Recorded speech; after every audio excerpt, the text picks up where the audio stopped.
Hello, welcome to Dungeon Dwellers Podcast.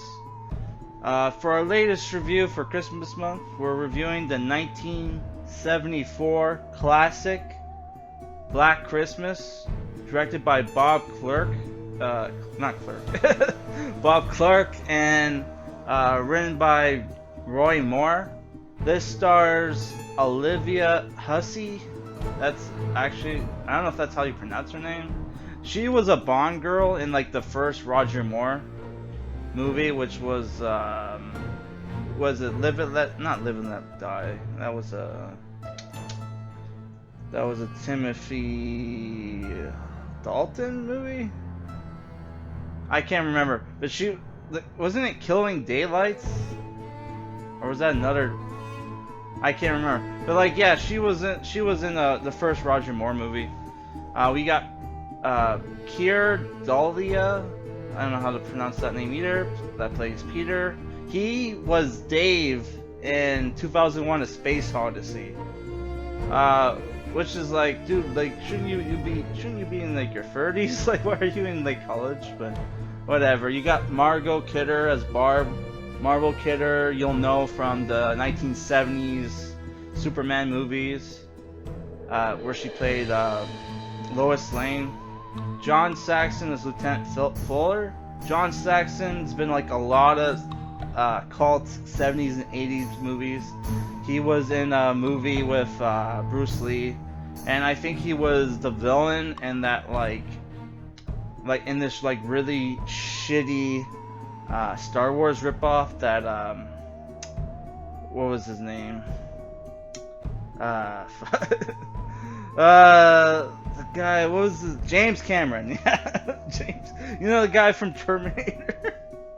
Yeah, James Cameron, I think, did the special effects for that movie. What was it called? Battle of the Planets? Like, not Battle of the Planets, I can't remember. You have Mariah Walden as Mrs. Mack, who I think that's the house lady. You have, not the house lady, the house mother. The movie takes place at a sorority house. Andrea Martin as Phil. Andrea Martin is in the 2006 remake where she played the house mother in that movie. You got James Eldman as Mr. Harrison. Douglas McGrath as Sergeant Nash. Art Hindle as Chris. Art Hindle is a famous Canadian actor. He was in that TV show Da Vinci Inquest, and he was also in he was the coach in The Goon, starring was it The Goon or Goon? I think it was Goon, starring what was oh my god, I'm forgetting everybody's names. Sorry, I don't have IMDb up, but yeah, like he was in Goon with well, fuck, Stifler. Yes, the guy who plays Stifler. Yeah.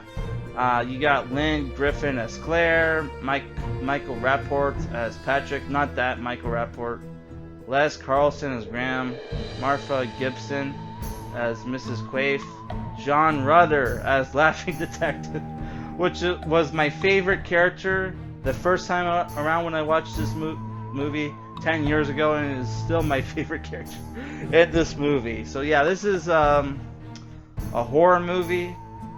It's inspired. There's a lot of scenes in this movie where it remind me of Halloween and Friday the 13th, and that's because this movie inspired those movies. You even have like first-person shots, person views of the killer's perspective, which you see in like Friday, like the first two Friday the 13th movies, and in like Halloween. I think in like a couple of the Halloween movies, you got first-person view. So what did I think about this movie? Did this movie hold up from the first time around I watched it, which was like over a decade ago, and it's not even on my old channel anymore because like for some reason a lot of my horror movie reviews, except for 2 of them, were deleted.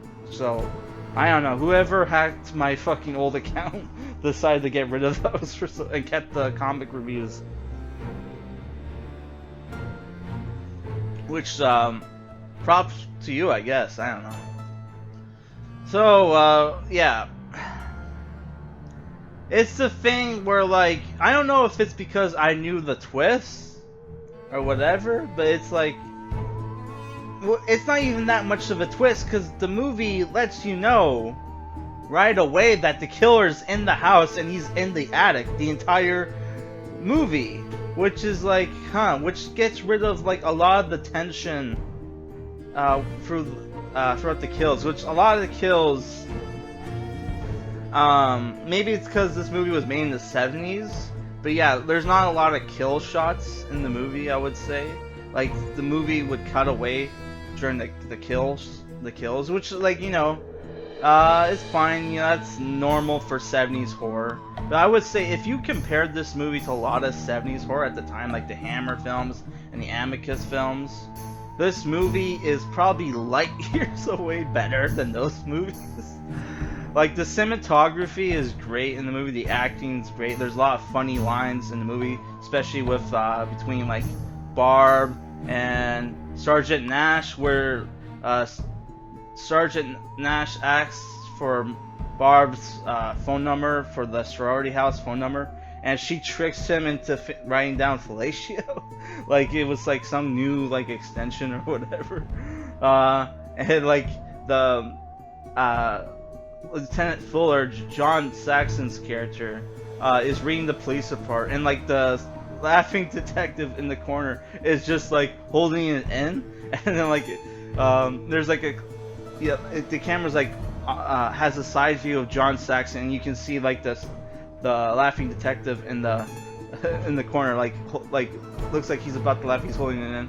He's like studying like John Saxon's yeah, like expression, and like John Saxon's looking for the report, and he's like, the fuck.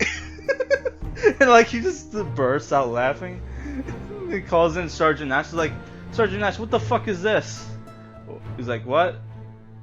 Fellatio? That's the new extension. The girl from the sorority house gave it to me. The girl from the sorority house gave you fellatio? And like I just like burst out laughing. Laughing detective. Which I didn't remember him having actual lines in the movie. He actually does have lines where he talks. Like the entire time I just thought he just all he did in the movie was laugh. No, he actually does have lines in the movie. So yeah, the story for this movie is there's this guy who is harassing these girls at the sorority house, like giving them, like calling them, like saying like, you know, fucked up shit on the phone, like he wants to lick their pig cunt, the pig pink cunts, and like he changes voices on the phone. Though it's like implied that one time he calls them and he's killing a girl on the phone while talking, and nobody picks up on that, which is like terrible. So yeah, like yeah, and there's great shots in the movie where like you'll see the girls in the attic where they're set up. Like there's this one girl who has plastic covered in her face, and she's like sitting on this rocking chair and she's holding this doll. It's like you have a lot of great shots in the movie, but my problem with this movie is like the characters. Not even like, you know, that you have these college kids that like, you know, have like dirty hippie shit all over the house. They're swearing around children. They're drinking a lot, like especially Margot Kidder is a drunk in the movie. So is the house lady. She has like bottles of sherry, which if you watch the Amicus films and like Hammer films, sherry is mentioned a lot, which is, I've never had it. It's like some kind of alcoholic drink. I don't know. It sounds girly to me, but yeah. Yeah, I never tried it. Yeah, so like, what's my problem with the movie is the main character, Jess, who's this British girl. She is pregnant, and right before her boyfriend's, who has aspirations to become a pianist, who's been practicing 4 days in a row, right before his recital, she tells him, "Hey, I'm pregnant with your baby, and I'm going to have an abortion." Keep in mind, she has a fucking cross on her neck. And it's like, yeah, it's just like, and she's supposed to be the nice girl in the movie. Like, one of the girls is kind of being picked on, and she, like, defends her. Like, it's like, this is my problem with the movie. Like, she's the final girl in the movie, the girl that doesn't get killed in the movie. And, like, she killed, like, a spoiler alert, yeah, not only is she planning on killing her baby, right, which is like fucked up. She kills her boyfriend at the end of the movie. Who shows up to check on her. Which, yeah, it was weird. Like, that's the thing where, like, yeah, it was weird that he broke the window. She's like, she had a confrontation with the killer. Didn't actually see his face. Is like hiding in the basement with a fire poker. He sees her through the window in the basement, breaks it, sneaks in, sees her hiding in the corner, goes to approaches her. She kills him, even though we know that he didn't kill didn't kill any of the girls, right? Though, like, at that point she didn't know.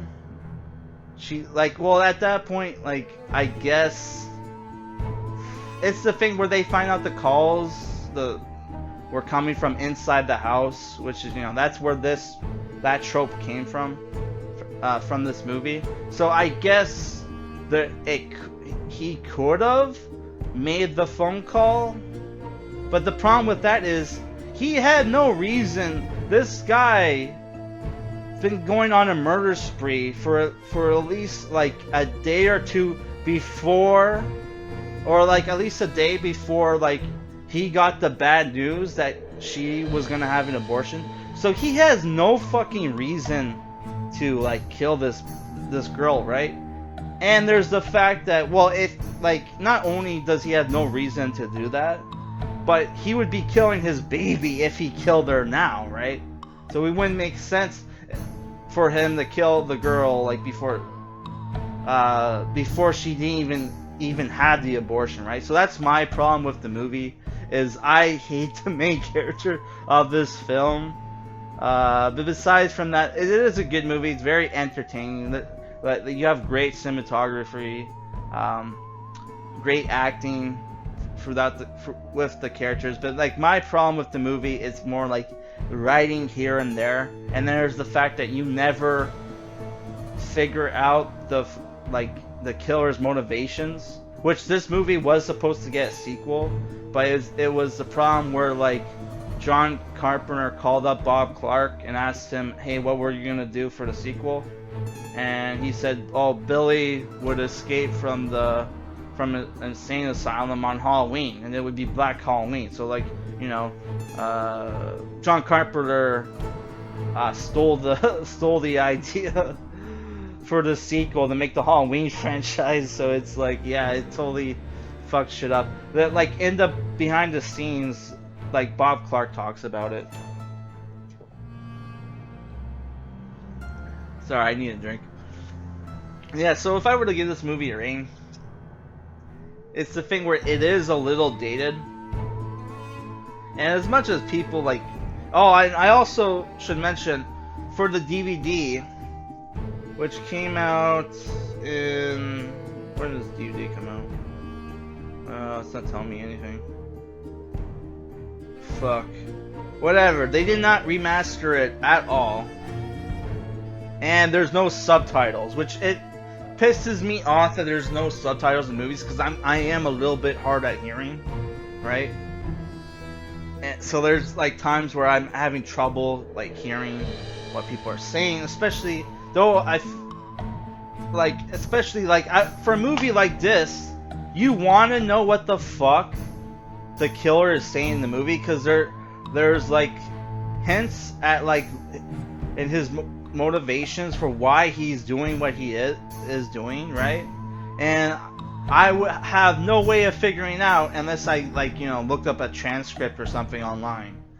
Which, you know, in the sequel, in the remake, 2006 remake, they do, like, you know, go into like Billy's motivations for why he you know, he does kill. Which I actually like the sequel, but I understand why people hate it. Yeah, so like, we'll go into that when I do review it, which I do recognize, hey, that movie's worse than this one, obviously, because this one is more like suspenseful, though it does take away half the suspense when you know from the get-go that, hey, the killer is in the attic the entire time. It's like, especially with that scene where, like, oh, we traced the call, it's the killer's in the house. It's like, yeah, we already fucking knew that. Yeah, but I get the characters didn't know that, and that's where the suspense is supposed to come from, but still, like, yeah. So if I'm gonna give this a rating, it's a 7.5 out of 10. I feel like when you do reviews, it's better, you gotta review it from the perspective when this movie came out, and a little bit from, you know, like, a little bit like our modern audience is gonna like this. Like, I can totally see, like, not like Zoomers not liking the movie, but, you know, it's still a good movie. Alright, so yeah, we're gonna, for tomorrow, we're gonna review the Black Christmas 2006 remake. I'm not gonna review the 2019 remake. Maybe I will if someone requests it, but yeah, I feel like, you know, it's good enough to review 2 Black Christmas movies. And on Monday, I'm gonna review Levius, the manga by Haruhisa Nakata, which is not really Christmas themed, but, you know, I like it. You know, it snows a lot in that manga, and, you know, it's kind of a dark and depressing book, and, like, you know, it wouldn't be like Christmas month if I didn't review something depressing. Alright, peace, guys.